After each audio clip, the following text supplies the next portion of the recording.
मुंबई में एनसीपी नेता बाबा सिद्दीकी की हत्याकांड के बाद एक बार फिर जेल में बंद कुख्यात गैंगस्टर लॉरेंस बिश्नोई का नाम सुर्खियों में आ गया है। इससे पहले पंजाबी गायक सिद्धू मूसेवाला की हाई प्रोफाइल हत्याकांड में भी उसका नाम आया था। जुर्म दुनिया में धाक जमाने वाले इस क्राइम नेटवर्क की कमान गैंगस्टर लॉरेंस बिश्नोई और उसके बेहद करीबी गोल्डी बराड़ के हाथ में है।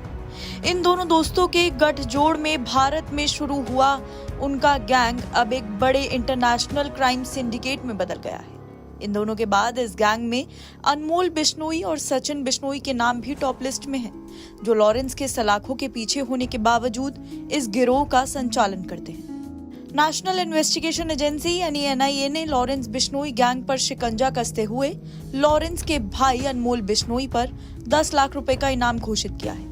अनमोल बिश्नोई, जो भानु के नाम से भी जाना जाता है, कुख्यात गैंगस्टर लॉरेंस बिश्नोई का भाई है और वो सिंगर राजनेता सिद्धू मूसेवाला हत्याकांड में भी आरोपी है। 2023 में एनआईए ने उसके खिलाफ चार्जशीट दाखिल की थी, जिसमें बताया गया था कि अनमोल ने फर्जी पासपोर्ट का इस्तेमाल करके भारत से भागने की कोशिश की थी।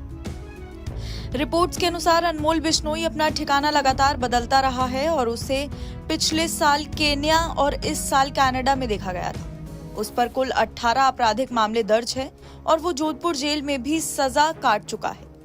अनमोल को 7 अक्टूबर 2021 को जमानत पर रिहा किया गया था। अनमोल बिश्नोई का नाम सलमान खान के गैलेक्सी अपार्टमेंट के बाहर अप्रैल 2024 में हुई गोलीबारी में भी सामने आया। मुंबई क्राइम ब्रांच ने इस मामले में उसकी संलिप्तता के लिए उसके खिलाफ लुकआउट सर्कुलर जारी किया था। आरोप है कि घटना के बाद अनमोल ने सोशल मीडिया पर एक पोस्ट डालकर इस हमले की जिम्मेदारी ले ली थी। मुंबई के एनसीपी नेता बाबा सिद्दीकी हत्याकांड मामले में भी अनमोल बिश्नोई का नाम आया था।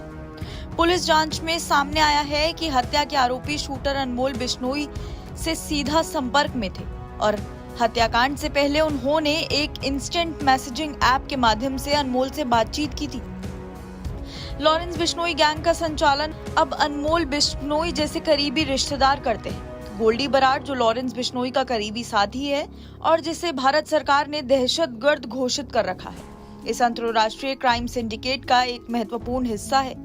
गोल्डी बराड़ पंजाब और हरियाणा में कई आपराधिक मामलों में शामिल है, जिसमें से ज्यादातर जबरन वसूली से संबंधित है। एनआईए के अनुसार गोल्डी बराड़ एक व्यापक आपराधिक नेटवर्क चलाता है और विदेशी ठिकानों से इन गतिविधियों का समन्वय करता है। अनमोल बिश्नोई भी अपने भाई लॉरेंस के गैंग में संचालन में एक अहम भूमिका निभाता है। ये माना जाता है कि वो लॉरेंस के जेल में होने के बावजूद विदेश से गैंग की गतिविधियों का प्रबंधन करता है, विशेष रूप से वित्तीय मामलों और जबरन वसूली को लेकर। इसके अलावा लॉरेंस के रिश्तेदार सचिन बिश्नोई ने सिद्धू मूसेवाला हत्याकांड की साजिश में महत्वपूर्ण भूमिका निभाई थी। वो भी फरार है और किसी अन्य देश में छिपा हुआ है, जहां से वो गैंग के कामकाज को संचालित करता रहा है।